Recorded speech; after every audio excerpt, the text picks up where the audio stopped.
Terima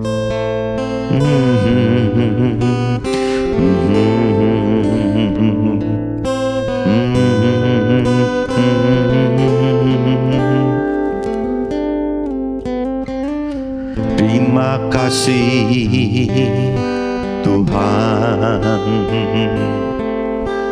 hidayah-Mu kini telah datang, menjamah di relung hatiku, mengiringi langkahku.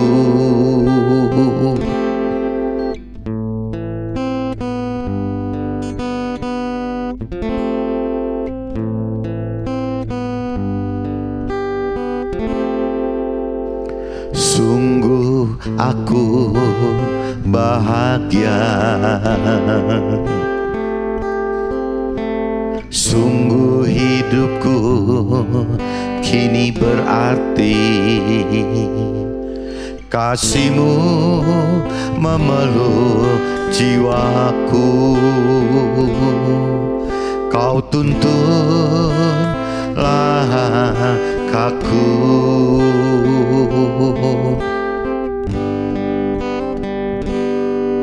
Kau maha sempurna. Terima kasih Tuhan, aku ini milik-Mu.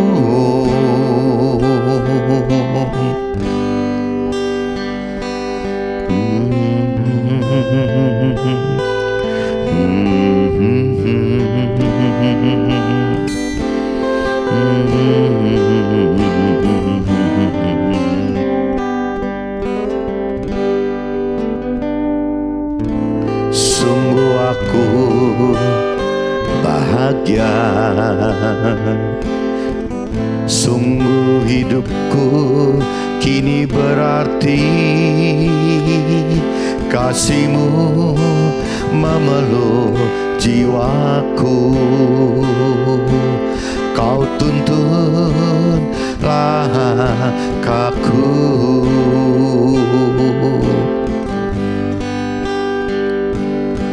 Kau maha sempurna, Kau beri keindahan-Mu.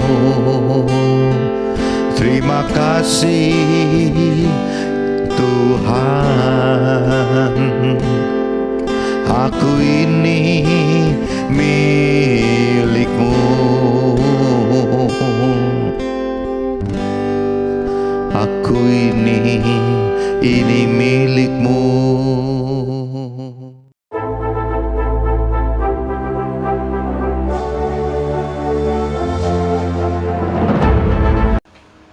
Jumpa kembali di MTT Journey Vision of Life. Pagi ini saya coba mau sharingkan teman-teman dengan temanya Tuhan sangat mau dan sangat mampu membuat kita kaya duniawi hanya oleh berkat Tuhan saja. Nah, di sini ditanamkan teman-teman bahwa Tuhan itu sangat mau, teman. Jadi jangan teman-teman anggap bahwa Tuhan itu tidak mau gitu. Ya, dan jangan teman-teman juga atau keluarga saya anggap bahwa Tuhan itu tidak mampu gitu.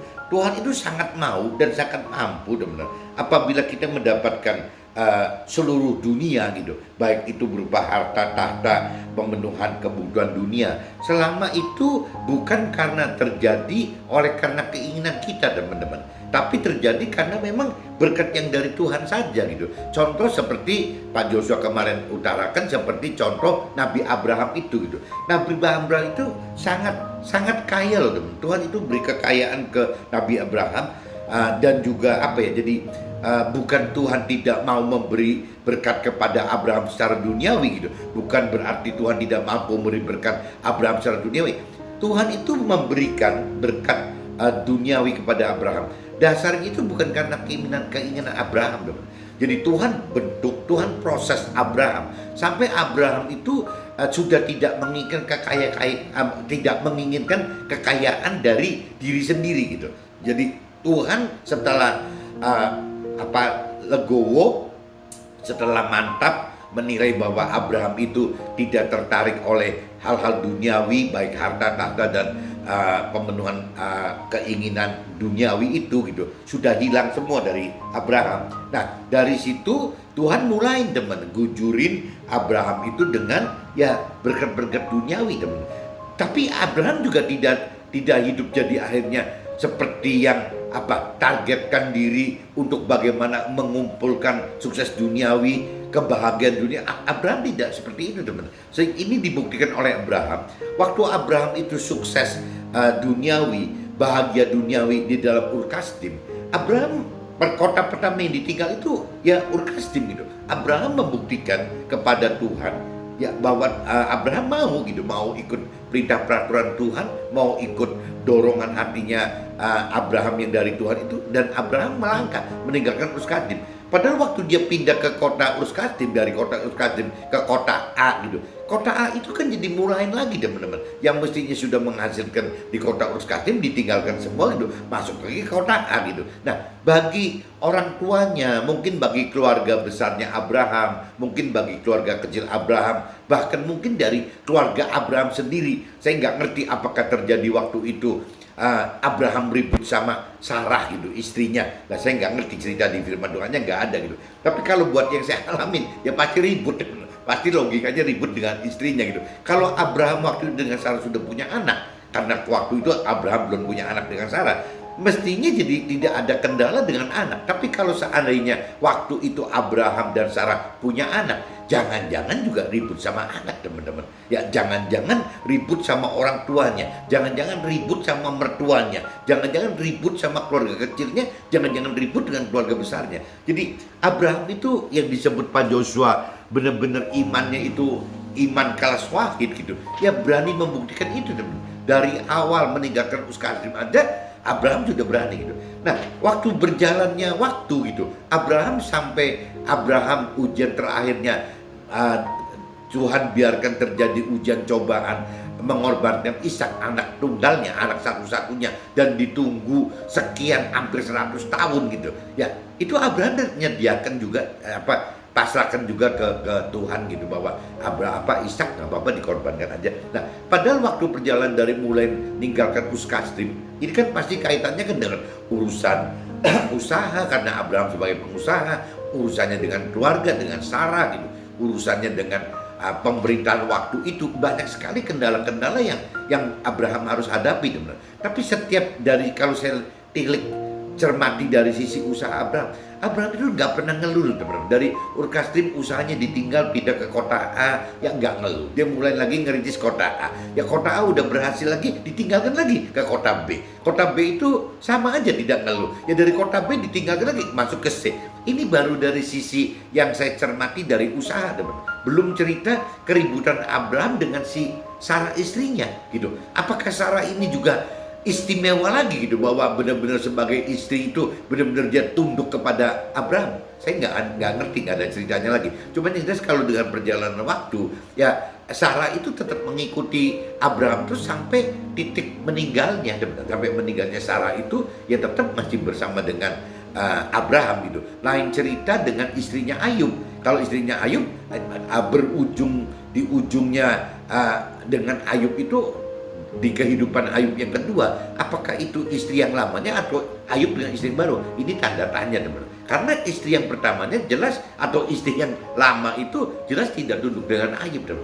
Nah ini jadi kalau secara rohani, secara spiritual, sebenarnya seorang istri itu mudah sekali loh. Kalau seorang istri itu bisa tunduk kepada suaminya, itu dan menghormati orang tuanya gitu. Karena kuncinya firman Tuhan begitu loh. Ya, seorang istri itu apabila mau tidak terhalang berkat duniawinya, kebaikan yang dari Tuhan itu tidak terhalang, umurnya juga bisa panjang. Seorang istri itu ya cuman harus bagaimana dia bisa tunduk kepada suaminya dan bagaimana bisa hormat kepada orang tuanya. Ya orang tuanya berarti ya ibu bapaknya dan juga mertuanya gitu, mertua laki maupun perempuannya. Itu syaratnya itu teman, dan menuntun anak-anaknya untuk bisa mengenal kebenaran firman Tuhan dan mengasihi sama manusia. Nah itu kalau udah direnteng itu kan cuma ada 4 poin aja teman-teman. Ya ada 4 poin. Kalau istri itu pengen mendapatkan umur panjang dan berkatnya tidak terhalang, kebaikan yang dari Tuhan tidak terhalang.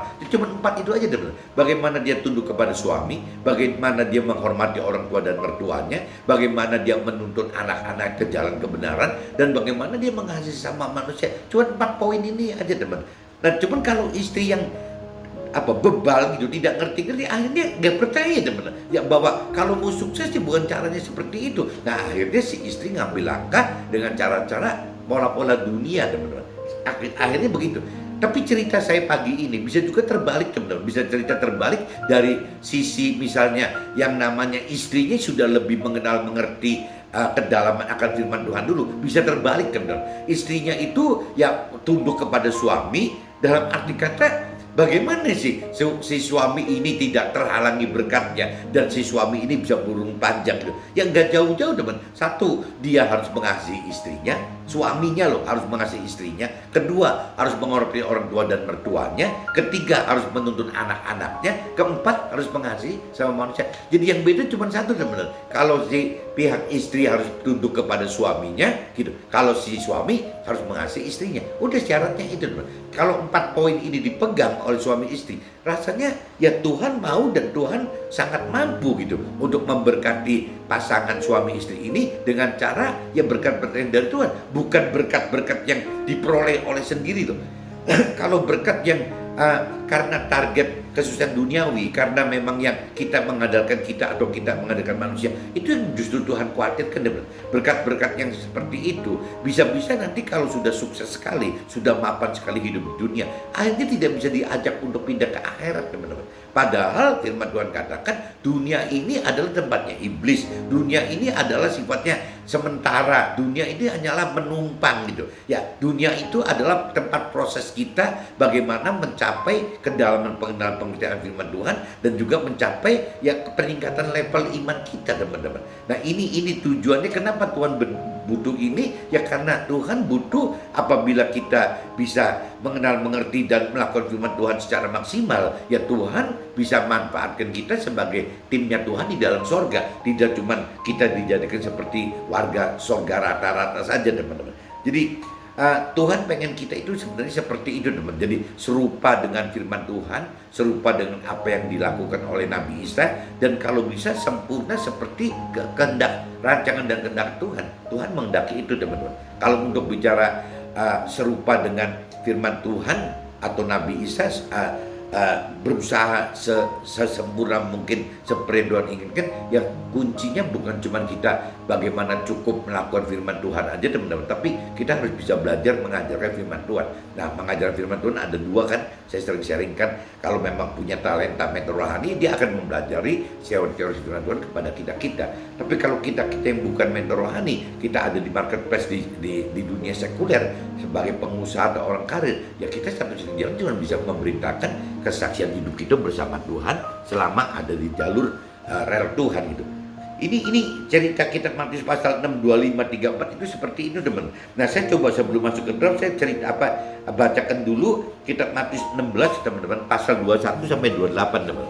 Coba teman-teman cari kitab Matius 16. Kitab Matius 16 ayatnya 21 sampai 28, teman-teman. Nah, ini kalau di perikopnya judulnya pemberitahuan pertama tentang penderitaan Nabi Isa dan syarat-syarat mengikut Nabi Isa gitu. Itu judul perikopnya secara universal dibaca seperti itu, teman-teman. Sejak waktu itu Nabi Isa mulai menyatakan kepada murid-muridnya bahwa ia harus pergi ke Yerusalem dan menanggung banyak penderitaan dari pihak tua-tua, imam-imam kepala dan ahli-ahli Taurat, lalu dibunuh, dibangkitkan pada hari ketiga. Nah, ini kalau teman-teman simak ayat 21, ya kalau kita mengikut Nabi Isa, konsekuensinya begitu, teman-teman. Ya harus banyak menanggung penderitaan gitu, baik dari pihak tua-tua, dari imam-imam maksudnya mungkin dari imam agama yang kita anut sekarang, teman-teman. Bisa aja kita mengalami penderitaan dari situ, dan dari ahli-ahli Taurat. Maksudnya ahli Taurat itu adalah kalau zaman sekarang ya orang-orang yang sangat benar-benar pakar teologi gitu. Jadi orang-orang yang benar-benar menguasai teori rohani, teman. Itu bisa juga menjadi beban penderitaan buat kita, teman, sebagai pelaku firman gitu. Tetapi Petrus menarik Nabi Isa ke samping dan menegur Nabi Isa. Katanya, kiranya Allah, Tuhan Allah, menjauhkan hal itu. Jadi jangan sampai si Nabi Isa itu mengalami yang tadi loh, yang misalnya sampai dibunuh, itu Petrus tidak mau gitu. Yang namanya Nabi Isa sampai mengalami begitu. Nah ini jadi hal itu sekali-kali akan menimpa Nabi Isa, maksudnya Petrus seperti itu. Maka Nabi Isa berpaling dan berkata kepada Petrus, nyahnya iblis. Malah Nabi Isa malah ke Petrus itu, nyahnya iblis, engkau suatu batu sandungan bagiku, sebab engkau bukan memikirkan apa yang dipikirkan Tuhan Allah, melainkan apa yang dipikirkan Petrus sendiri sebagai manusia gitu.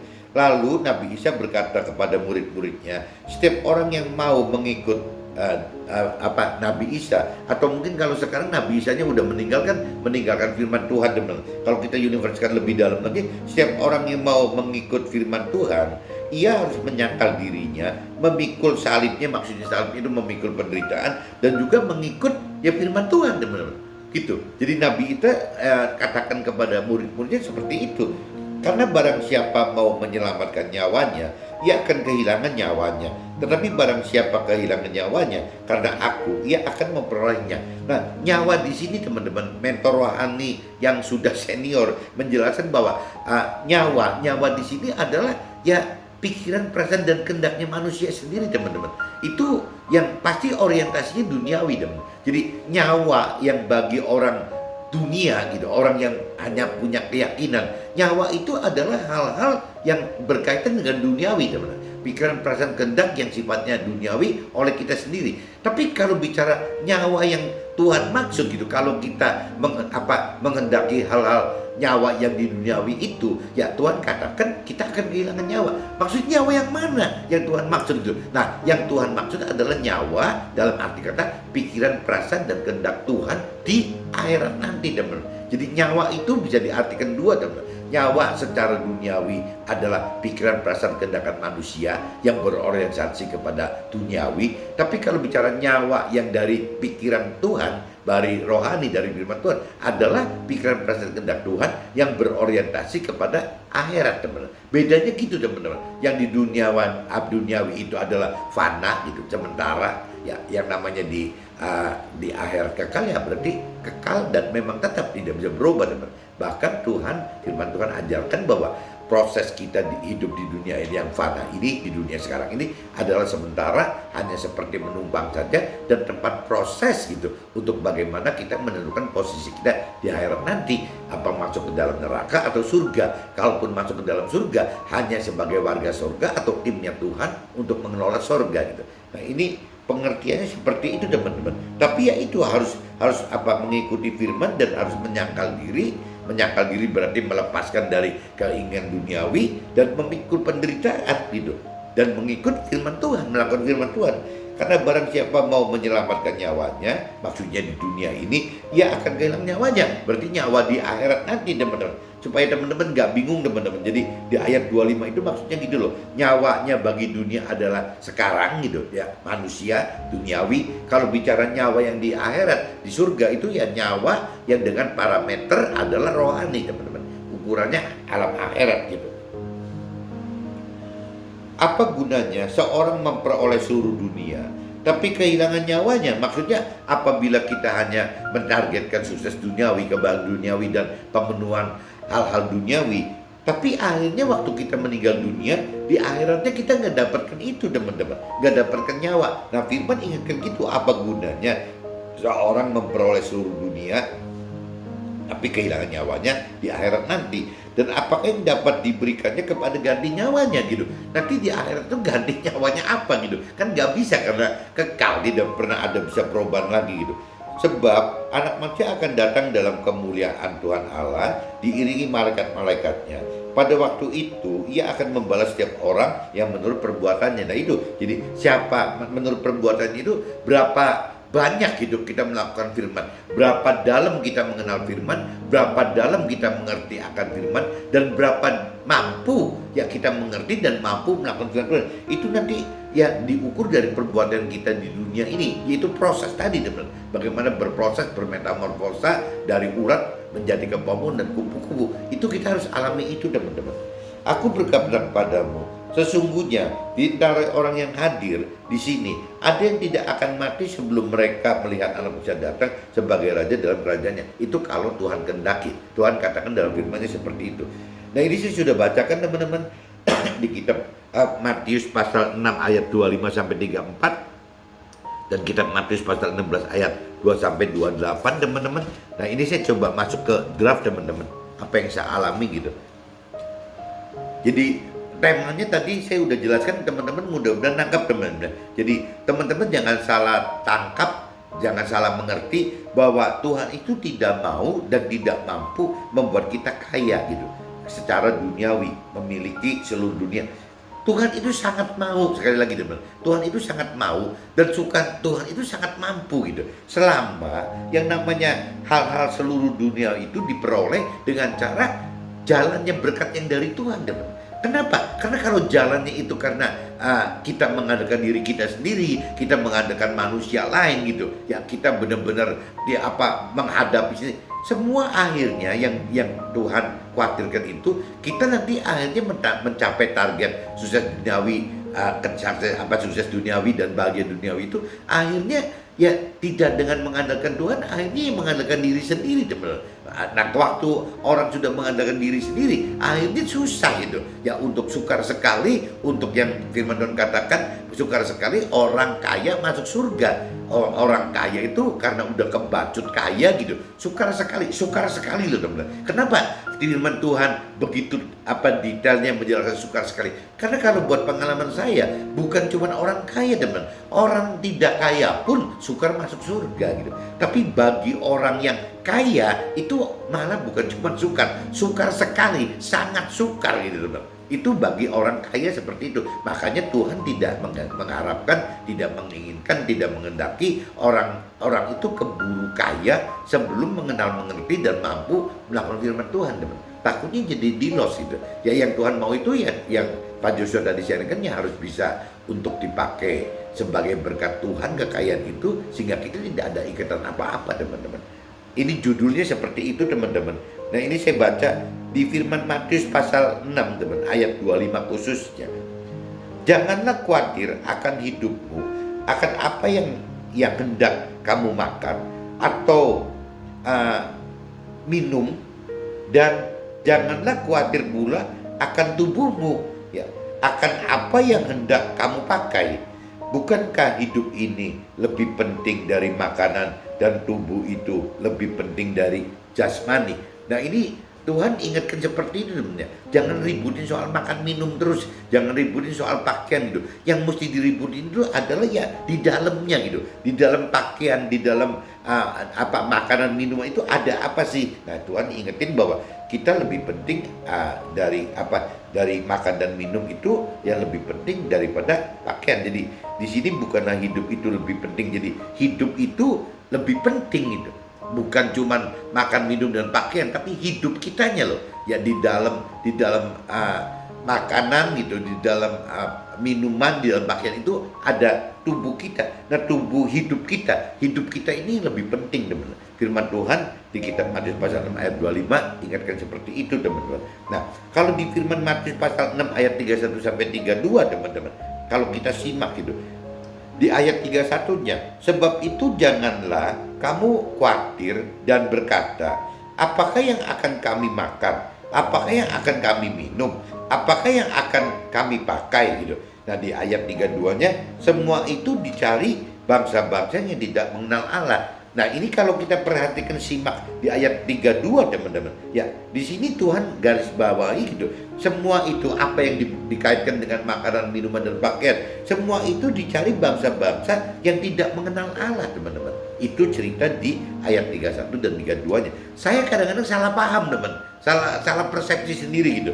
Karena mungkin saya masih duniawi dan masih mengharapkan hal-hal yang duniawi gitu ya. Jadi memang nggak sempurna. Kadang-kadang kalau saya sharing dengan Pak Joshua, kadang-kadang saya yang dikasih input terus diajar gitu, bahwa lah kan ini mau gimana sih gitu. Ya kan kita bukan mencari duniawi gitu, kita mencari rohani. Tapi dalam perjalanan waktu, karena kita belum totally dewasa rohani, teman, kadang-kadang tetap aja daging kita masih hidup gitu. Nggak bisa Ya mungkin Pak Joshua itu jauh lebih lebih sudah apa ya, lebih lebih mati dagingnya dibanding saya. Meskipun firman Tuhan katakan ya tidak mungkin Pak Joshua pun sampai tidak ada kebutuhan daging, pasti ada teman. Tapi bentuknya mungkin lebih kecil daripada saya gitu dan teman-teman gitu.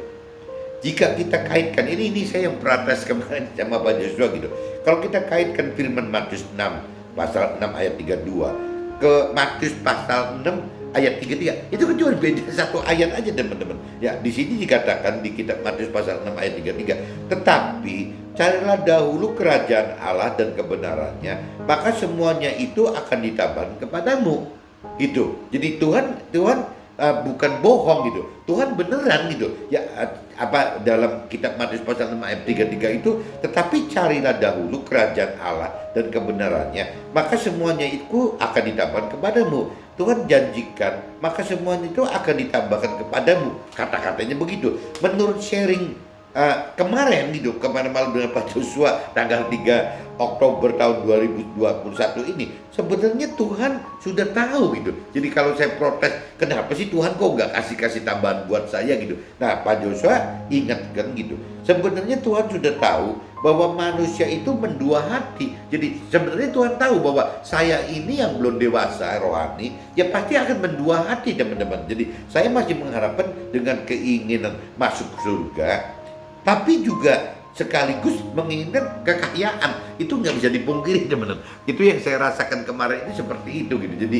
ya karena saya belum dewasa rohani, jadi di dalam pemikiran saya itu mengharapkan beneran kitab Matius pasal 6:33 itu ya Tuhan, saya sudah mencari Tuhan nih, sudah mencari firman Tuhan, tapi mana dong tambahannya gitu. Nah Pak Joshua ingetin, Tuhan nggak bohong. Coba lihat sekarang, perhatikan satu ayat sebelum ayat 33 ya, Matius pasal 6 ayat Matius pasal 6 ayat 33. Coba lihat satu ayat sebelumnya di kitab Matius pasal 6 ayat 32. Nah begitu konyolnya setelah baca ini gitu. Semua itu dicari bangsa-bangsa yang tidak mengenal Allah. Nah problemnya teman-teman, waktu kita melakukan firman Tuhan di kitab Matius pasal 6:33 yang namanya tetapi carilah dahulu kerajaan Allah dan kebenarannya. Pertanyaannya, apakah kita sudah mencari gitu? Apakah kita sudah mengenal itu apa yang kita cari? Apakah kita sudah mengerti itu apa yang kita cari? Nah kuncinya nggak jauh-jauh teman-teman. Kalau kita benar-benar mengenal dan mengerti akan maksud di kitab Matius pasal 6:33, ya isinya tuh teman-teman nggak jauh-jauh dari kitab Matius pasal 6 ayat 32 tadi teman-teman. Jadi kalau saya masih ngotot ke Tuhan minta tambahannya, itu sama saja kata Tuhan ya, maka seharusnya itu maka semua itu dicari oleh bangsa-bangsa yang tidak mengenal Allah. Jadi kalau saya ngotot ya, saya sudah mencari Tuhan pribadi, saya sudah mencari firman Tuhan di dalam kitab Matius pasal 33, tetapi carilah dahulu kerajaan Allah dan kebenarannya, saya sudah lakukan itu gitu. Maka ya semuanya itu ya aku minta tambahnya dari Tuhan mana gitu. Nah tapi Tuhan sebenarnya tahu hati kita itu jahat gitu, mendua, sehingga Tuhan udah persiapkan jawaban di kitab Matius pasal 32 satu ayat sebelumnya aja ya. Kalau sampai saya maksa Tuhan mencari tambahannya, itu sama aja saya itu orang yang tidak mengenal tentang Allah gitu. Berarti yang namanya carilah dahulu kerajaan Allah dan kebenaran, ya belum lulus gitu. Nggak tahu temen nangkep enggak maksudnya. Jadi karena daging saya, kedebat saya, rohani saya belum maksimal gitu. Akhirnya Pak Joshua kritik saya seperti itu. Nah memberikan ayat begini, dan saya ada pengertian dari Tuhan bahwa oh iya ya, berarti kalau saya ngotot hanya pegang kitab Matius pasal 6 ayat 33, tetapi carilah dahulu kerajaan Allah dan kebenaran, dan saya sudah lakukan itu selama 20 tahun, maka saya sekarang nuntut ke Tuhan, ya kapan Tuhan akan memberikan tambahannya? Padahal waktu saya baca Matius pasal 6:33 ini, saya udah baca puluhan bahkan ratusan kali teman-teman. Tapi baru tadi malam Pak Joshua, Tuhan membukakan lewat Pak Joshua itu, ya coba baca ya satu ayat di atasnya Matius 6:33, yaitu Matius 6 ayat 32. Di situ tercermin semua itu dari bangsa-bangsa yang tidak mengenal Allah. Berarti kan apa yang saya harapkan dari Tuhan tambahannya, ya Tuhan udah jawab di ayat 32 sebelumnya gitu. Sebelum saya nuntut ini juga Tuhan udah jawab bahwa kalau kita minta terus-terusan tambahannya gitu, ya berarti kita itu sebenarnya belum mengenal Tuhan Allah gitu. Belum mengenal dan belum ngerti apa yang diingin Tuhan Allah, rancang dan urutan. Lah dari situ sih baru adem, aduh ini kok ikut Tuhan kalah strategi terus sama Tuhan gitu. Karena Tuhan sudah benar-benar ngedalamin beneran gitu. Sama aja saya cerita ke Pak Joshua yang waktu saya bolak-balik membaca bahwa orang kaya itu sukar masuk surga. Di tanggapan saya, ya orang kaya itu sukar masuk surga gitu. Tapi begitu saya pelajarin, jangankan orang kaya, orang tidak kaya juga sukar masuk surga kok. Ya, jadi apa bedanya gitu? Orang kaya masuk surga dengan orang tidak kaya masuk surga. Nah ternyata baru belakangan ini sebenarnya saya dibukain Tuhan bahwa kalau orang kaya itu bukan cuma sukar masuk surga, tapi sukar sekali. Nah firmannya saya baca, iya loh, ada kata-kata sukar sekali ya. Tapi kenapa puluhan kali, ratusan kali saya baca kok gak pernah keluar sukar sekali, cuman keluarnya sukar saja gitu. Sehingga saya protes, Tuhan jangankan orang kaya, orang tidak kaya pun sukar kok masuk surga gitu. Ya bagaimana membuat orang tidak kaya untuk bisa mengenal firman Tuhan, untuk bisa mengerti firman Tuhan, untuk mau melakukan firman Tuhan. Itu aja orang kaya susah kok kepada Tuhan. Nah ini Tuhan baru jawab ke saya sama aja jawabannya Pak Joshua tadi. Kalau saya tetap ngotot minta kitab Matius pasal 6 ayat 33 itu saya minta tambahannya, ya Tuhan cuma jawab di ayat di kitab Matius pasal 6 ayat 32 satu ayat sebelumnya bahwa kalau saya ngotot minta terus tambahannya, berarti saya itu meskipun sudah mencari kerajaan Allah dan firman-Nya tapi belum mengenal Tuhan Allah gitu. Itu sesimpel itu teman-teman. Ya akhirnya dari situ saya jadi adem lagi, iya ya berarti kalah aja gitu sama firman Tuhan gitu. Nah begitupun juga soal orang kaya tadi yang sukar masuk surga teman-teman. Ya saya baru tahu setelah baca sekian puluh kali, sekian ratus kali bahwa ternyata ada kata-kata bukan cuma sukar, tapi ada sukar sekali. Berarti ya tidak aneh kalau orang kaya itu sukar sekali masuk surga. Tapi kalau orang yang tidak kaya ya sukar masuk surga. Cuman beda sukar sekali dan sukar aja tapi sukar sekali itu benar-benar sukar loh, sangat sukar gitu. Kenapa? Karena orang kaya itu yang tadi gitu, sudah nyawanya itu sudah dihidupkan di dalam dunia ini. Ya dia sudah bicara nyawanya itu dengan pikiran perasaan kehendak untuk bisa sukses duniawi dan bahagia duniawi ya di dalam dunia sekarang ini teman. Sehingga waktu firman Tuhan ajak orang kaya ini untuk pindah ke dalam pola pikir rohani, pola pikir akhirat, bahwa yang diuber itu yang benar itu adalah keselamatan akhirat gitu, dan damai sejahtera di dalam akhirat gitu. Itu yang di dalam surga. Akhirnya teman-teman yang kaya itu sukar sekali teman. Kalau orang miskin berarti sukar masuk surga, kalau orang kaya jadi sukar sekali. Itu bedanya gitu teman. Mudah-mudahan teman juga nangkep maksud saya. Hari ini saya udah bicara dua gitu ya, saya sudah seolah-olah tidak mengerti bahwa tambahan itu terkait dengan ya berarti belum mengenal Tuhan Allah gitu. Yang kedua ya urusan ini tadi gitu, orang kaya sukar sekali masuk surga, tapi orang tidak kaya pun sukar masuk surga. Meskipun beda cuman sukar sekali dengan sukar, tapi sukar sekali ini benar-benar sangat sukar dan benar, karena ya kembali lagi ya karena terikat hal-hal duniawi tadi. Nyawanya sudah ditaruh di dunia ini, bukan nyawanya yang Tuhan mau kan ditaruh di akhirat nanti gitu. Tuhan sangat mau dan sangat mampu untuk kita memperoleh seluruh dunia, baik itu bentuknya harta, tahta, pemenuhan kebutuhan duniawi gitu. Itu Tuhan sangat mau dan sangat mampu teman-teman. Ya, firman di kitab Matius pasal 16:26. Apa gunanya seorang memperoleh seluruh dunia tetapi kehilangan nyawanya? Dan apakah yang dapat diberikannya sebagai ganti nyawanya? Nah, yang Tuhan butuh ini teman-teman. Ya, kalau kita cuma targetnya adalah sukses seluruh dunia, memperoleh seluruh dunia di dunia sekarang gitu, ya berarti kembali lagi nyawanya kita ini ditaruh di dalam dunia ini gitu. Lah, Tuhan bilang yang benar itu bukan nyawanya ditaruh di dunia ini, tapi nyawanya ini harus ditaruh di akhirat nanti gitu loh, bukan di dunia ini. Dunia ini adalah fana, pasti ditinggalkan oleh siapapun juga, dan tidak ada satupun yang bisa terbawa ke dalam akhirat gitu. Dan Tuhan, firman Tuhan selalu ingatkan itu. Nah, maksud Tuhan, buat apa gitu? Kita mendapatkan hal-hal yang seluruh duniawi gitu, memperoleh hal-hal seluruh duniawi itu, tapi kita akhirnya kehilangan nyawa. Maksudnya kehilangan nyawa di surganya teman-teman, di akhiratnya gitu. Nah, kalau sampai kita sudah kehilangan nyawa di akhirat, terus Tuhan ingatkan, firman Tuhan ingat, terus gantinya apa gitu loh ya.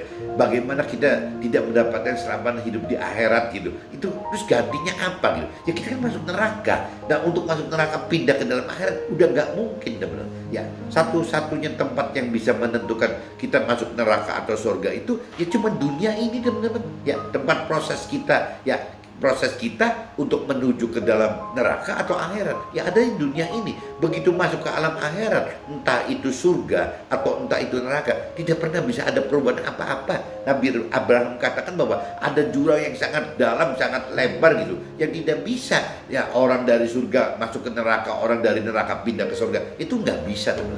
Jadi satu-satunya jalan ya cuman waktu kita proses hidup di dunia ini saja teman-teman untuk bisa menentukan kita masuk neraka atau surga. Bahkan kalau orang yang sudah dalam mengenal mengerti akan firman Tuhan, ya Tuhan bukakan bahwa ya untuk masuk surga pun ada dua gitu, masuk hanya sekedar warga surga saja atau masuk sebagai timnya Tuhan di dalam surga mengatur warga-warga surga itu gitu. Dan cuman begitu aja teman, kedalaman pengertian aja gitu yang membedakan. Arti nyawa secara rohani ialah hidup dengan mendapat keselamatan akhirat yang kekal dalam surga bersama Tuhan. Ini kalau kita artikan sebenarnya istilahnya nyawa secara rohani gitu.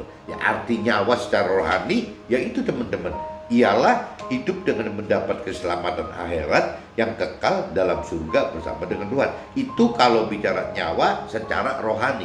Tapi sedangkan kalau nyawa secara duniawi ialah hidup dengan mendapat kesuksesan duniawi yang fana dalam dunia bersama, jangan bersama iblis dan setan-setan teman. Karena dunia itu memang miliknya iblis gitu. Jadi kalau teman-teman tidak mengerti akan firman Tuhan lebih dalam, yang dikhawatirkan itu yang teman-teman Uber target sukses duniawi dan kebanggaan duniawi itu adalah punya iblis teman-teman. Lah, kalau memang kita tahu bahwa sumber kesuksesan duniawi dan kebahagiaan duniawi itu adalah milik iblis, dan kenapa kita mesti mental lewat Tuhan Allah gitu? Kan banyak orang yang nggak kenal dan tidak mengerti akan hal seperti ini teman-teman. Kalau kita bicara ingin menginginkan target duniawi hidup, kesuksesan duniawi dan kebahagiaan duniawi, mentalnya ke Tuhan Allah, yaitu salah sasaran teman-teman.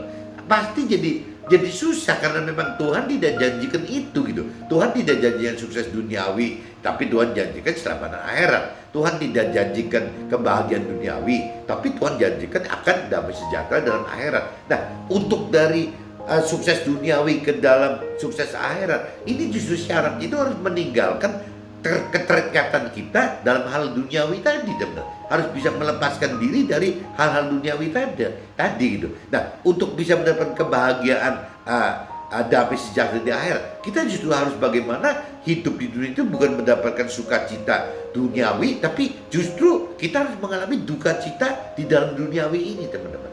Gitu. Nah, untuk testingnya gitu, kita lulus tidak lulus bukan nanti waktu di alam akhirat teman-teman. Kita bisa nggak gitu, meskipun kita masih hidup di dunia, itu target kita itu bukan sukses duniawi, tapi sudah kita prepare bagaimana mengumpulkan bekal gitu yang untuk bisa masuk ke dalam akhirat untuk target-target keselamatan akhirat gitu. Begitupun soal dalam menghadapi hidup teman-teman. Kita hidup di dunia ini jadi tidak takut lagi akan duka cita teman-teman. Karena kalau bicara artinya damai sejahtera bersama Tuhan di dunia ini adalah mengalami rasa sukacita bersama Tuhan di dalam penderitaan, mengalami sukacita bersama Tuhan di dalam duka cita gitu. Ya itu kan bagi orang dunia kan aneh teman-teman. Apa iya bisa orang seperti itu gitu? Ya memang kalau kembali lagi kalau kita lihat tokoh-tokoh di kitab suci, semua juga dilakukan gitu. Meskipun kalau zaman dulu kan lebih ekstrim teman. Banyak orang yang ikut Tuhan Allah itu konsekuensinya itu mati teman-teman, dibunuh gitu, dibunuh oleh kepercayaan pada waktu itu yang tidak percaya kepada Tuhan Allah. Dan kalau zaman sekarang kan enggak teman-teman, tidak dibunuh. Yang dibunuh itu kan kalau zaman dulu kan fisiknya, kalau zaman sekarang yang dibunuh itu kan nafsunya kita gitu, dagingnya kita, bukan fisiknya kita loh, bukan fisik kita yang dibunuh gitu. Jadi beda sekali teman. Jadi konsekuensi zaman dulu waktu pelaku-pelaku firman Tuhan zaman dulu gitu, zamannya Nabi Isa, Nabi Abraham gitu, zamannya Nabi Ayub, itu konsekuensinya ada kemungkinan bisa mati dirajam, dilempari batu, mati dibunuh, mati disuruh berantem sama binatang buas gitu, mati ya segala macam teman. Ya disalib ya begitu gitu. Jadi konsekuensi mati secara fisik itu besar sekali. Tapi kalau zamannya kita sekarang gitu, setelah 2000 tahun lewat gitu, ya kita ini tidak mengalami mati dalam bentuk fisik, tapi kita mati itu dalam bentuk ya nyawa kita. Nyawa kita di dunia ini bisa mati nggak untuk berganti menjadi nyawa kita yang di akhirat, seperti yang Tuhan dan firman Tuhan rancang dan kehendaki bagi kita. Seperti itu teman-teman. Jadi nafsu-nafsu duniawi kita bisa mati nggak gitu? Ya, kita bisa nggak melepaskan dan meninggalkan apa ikatan dunia sekarang supaya kita bisa masuk ke dalam alam akhirat. Nah, pola-pola seperti ini tuh tidak mudah teman-teman. Dilakukan itu tidak mudah. Kalau tanpa ada kedalaman pengertian firman Tuhan, kalau tidak ada kemampuan mampu mengerti firman Tuhan, kalau tidak ada kemampuan untuk melakukan firman, rasanya hal-hal seperti ini jadi kendala tapi tidak mudah. Makanya setelah kita mengenal firman Tuhan lebih dalam, nanti dari pengenalan itu kita bisa ngerti bahwa untuk kita itu ternyata terdiri bukan cuma dari tubuh dan jiwa saja, yang ternyata kita ini terdiri dari tubuh, jiwa, dan roh gitu. Nanti lebih dalam lagi kita akan tahu bahwa ternyata roh Tuhan itu ada di setiap manusia, di setiap kita, tempatnya ada di roh kita, sehingga roh kita ini ya harus dihidupkan supaya roh Tuhan ini jadi hidup gitu. Nah, waktu roh Tuhan ini hidup, yang berarti roh Tuhan ini akan mampu memberi pengertian akan firman Tuhan dari pikiran perasaan kehendak Tuhan, bukan dari pikiran perasaan kehendak kita gitu. Firman Tuhan bisa diartikan dua sih teman-teman, bisa diartikan karena pikiran perasaan kehendak kita, tapi juga bisa diartikan karena pikiran perasaan kehendak Tuhan gitu. Nah, itu hanya roh Tuhan, roh kudus, roh kebenaran, atau orang muslim katakan itu nur, cahaya yang dari Tuhan, itu yang bisa memberikan terang bahwa yang namanya pengertian firman Tuhan itu bisa ganda gitu. Nah, kalau pengertian firman Tuhan itu dari Tuhan, ya mau nggak mau ya harus hidupkan roh Tuhan tadi teman. Kalau waktu kita sudah hidupkan roh Tuhan, kita baru bisa mengerti bahwa roh Tuhan dari sisi pikiran perasaan kehendak Tuhan itu mau apa sih gitu. Meskipun firmannya satu, yang dipegang oleh manusia itu sama dengan yang dipegang oleh, yang digerakkan oleh Tuhan. Nah, itu cuma bedanya, saya sering katakan, kalau manusia mengartikan firman secara pikiran perasaan kehendak manusia, itu namanya firman itu menjadi logos, menjadi cuman pertanda aja, menjadi teori, menjadi kalimat, menjadi hukum, cuman itu aja. Tapi kalau misalnya firman yang sama dimengerti dengan cara-cara pikiran perasaan kehendak Tuhan, ini akhirnya firman itu menjadi rema, teman. Padahal firmannya sama gitu. Firman A menjadi logos, firman A juga bisa menjadi rema. Nah, itu kembali lagi, firman A bisa menjadi rema itu apabila roh Tuhan dihidupkan, teman. Akhirnya kita mendapat pengertian bahwa maksudnya firman ini secara rema, secara dorongan hati Tuhan seperti ini loh. Nah, begitupun dalam hal melakukan firman Tuhan, teman. Waktu kita melakukan firman Tuhan tanpa ada kekuatan roh Tuhan, kita tidak mungkin mampu melakukan firman Tuhan. Kenapa? Karena dunia tidak bisa terima itu, teman. Prinsip-prinsip rohani, prinsip-prinsip firman Tuhan itu dianggap aneh, gila, ya mungkin apalagi nggak waras gitu. Itu bukan cuma dari zamannya kita, dari zamannya Paulus yang kemarin saya kan udah alamin itu kok. Ya, bahwa teladanilah dia, dan teladani Paulus. Yang diteladani apanya? Itu hal bagi dunia itu hal gila, hal nggak waras, hal irasional. Tapi Paulus juga sama. Paulus itu meneladani Nabi Isa. Berarti dari zaman Nabi Isa juga sudah dicap begitu, teman. Tidak waras, tidak benar lah, nggak rasional. Itu orang dunia sudah cap itu kok. Nah, sampai nanti ke generasinya kita, dari Nabi Isa ke ke Rasul Paulus, akhirnya ke kita gitu. Nah, kita pun akan dengan konsekuensi dicap seperti itu, teman-teman. Jadi kalau memang kita pelaku firman itu, ya akan selalu diposisikan sebagai yang orangnya aneh lah, orangnya nggak waras lah, orang seperti hidup nggak napak di bumi lah. Ya memang seperti itu, teman. Makanya firman terus-terusan mengatakan bahwa untuk melakukan firman Tuhan itu kita harus mengalami duka cita gitu, mengalami penderitaan, harus mikul beban yang menderita waktu melakukan firman. Kenapa? Karena kita akan selalu mendapat cemooh gitu, ya mendapatkan tindasan, mendapatkan aniaya, mendapatkan ya dianggap sampah, ya segala macam teman-teman. Ya semua yang bagi dunia nggak bisa terima, itu akan ditumpahkan ke kita semua sampai kita ini bisa disebut seperti menjijikan nggak nih, seperti kotoran gitu, yang kita ini dianggap sampah. Ya memang pelaku firman Tuhan seperti itu teman-teman. Tapi begitu kita di dewasa rohani, yang mestinya duka cita itu kita tidak merasakan duka cita teman-teman. Kenapa? Karena kita mendapatkan kepuasan yang sempurna dan kita mendapatkan satu kebahagiaan yang sempurna yang tidak bisa diutarakan dengan kata-kata gitu. Ya apa sih gitu? Kenapa sih kok kita dalam duka cita tetap bisa bersuka cita gitu? Ya kenapa sih kita kok dalam kekurangan tapi kita bisa merasa lebih? Nah ini yang dikatakan gilanya firman Tuhan itu seperti itu. Gila dalam arti kata kalau yang sudah mengenal-mengerti dalam tanda kutip itu hebatnya firman Tuhan seperti itu teman. Jadi dalam kondisi dunia menjudge bahwa kita ini mestinya berduka cita, tapi dalam prakteknya kita tidak berduka cita. Buktinya apa? Buktinya pengikut Tuhan yang terdahulu tidak ada tuh yang berbalik, tidak ngikutin perintah peraturan Tuhan. Kita juga sama teman. Ya meskipun pikiran perasaan kehendak kita sebagai manusia itu mendapati sering sekali rongrongan untuk bisa meninggalkan firman Tuhan, tapi dalam realitanya nggak bisa teman. Ya karena apa? Kembali lagi karena kita memang dipilih oleh Tuhan, kita sudah dipanggil oleh Tuhan gitu. Ya kita sudah ditentukan oleh Tuhan. Jadi untuk kembali lagi itu susah teman-teman. Ya ada tapi kecil sekali presentasinya. Mungkin kalau dicerita sepanjang kitab suci yang berbalik begitu kan cuma cerita Yudas aja teman-teman. Kalau yang lainnya kan hampir tidak gitu, tidak berbalik gitu.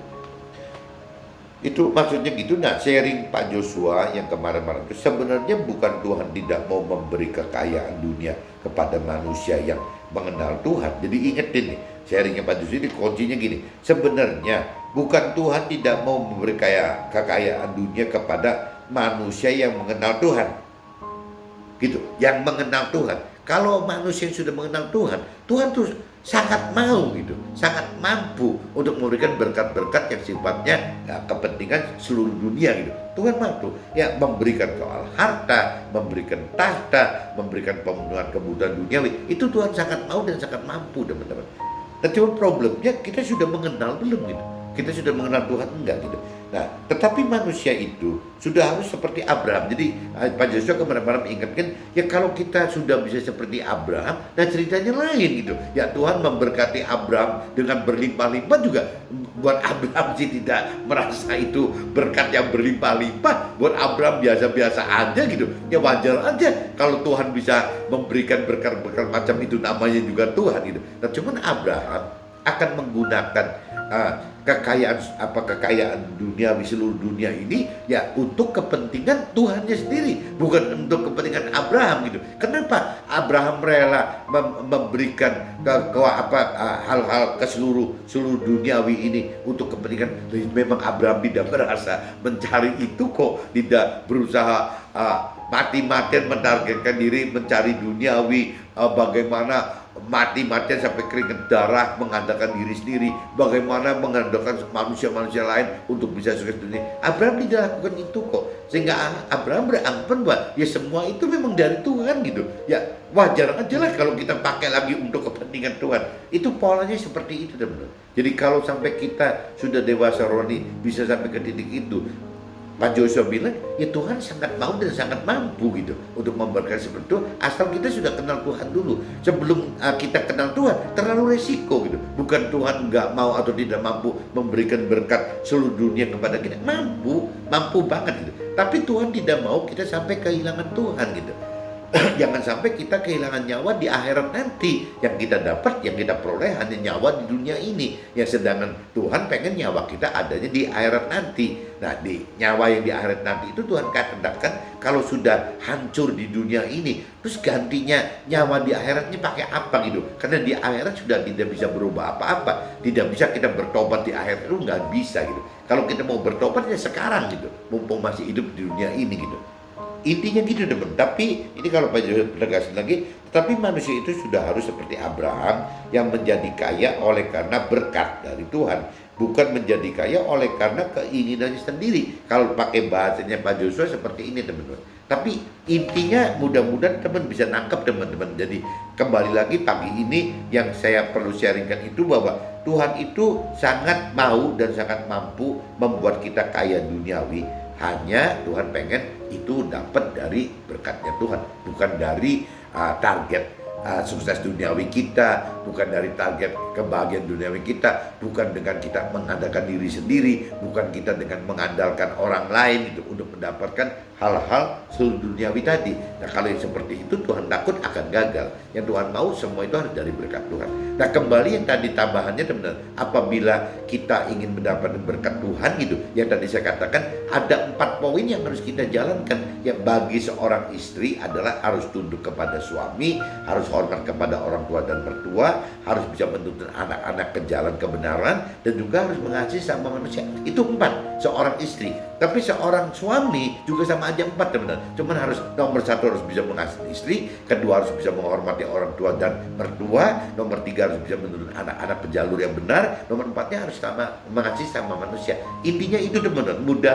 Mudah-mudahan dengan rumus-rumus resep-resep seperti ini yang saya sharingkan dengan Pak Joshua bisa menjadi berkat buat teman-teman juga. Jadi kita bisa mendapatkan berkat-berkat di akhirat, tapi sekaligus juga bisa kalau Tuhan karena Tuhan sangat mau dan sangat mampu. Apabila kita sudah mengenal kebenaran dari firman Tuhan, kebenaran dari Tuhan, ya Tuhan juga akan berkati kita di dunia ini teman-teman. Meskipun target dan sasaran berkat kita yang dari Tuhan, berkat yang dari Tuhan gitu, yang kita terima dengan target yang dari kita pribadi pasti beda teman. Kalau kita sudah bicara ada konsekuensi kaya sukar sekali masuk surga, justru kalau berkat itu seperti Abraham memang yang memberkati Tuhan Allah, ya berarti kita bebas dari ketakutan bahwa nanti kita suka sekali masuk surga, karena kita tidak pernah merasa kaya teman. Tapi kita punya berkat seluruh dunia untuk menjadi alat Tuhan, memberitakan kebenaran firman Tuhan dalam bentuk menyaksikan hidup kita bersama Tuhan dan juga firman Tuhan. Oke teman-teman, see you, bye-bye.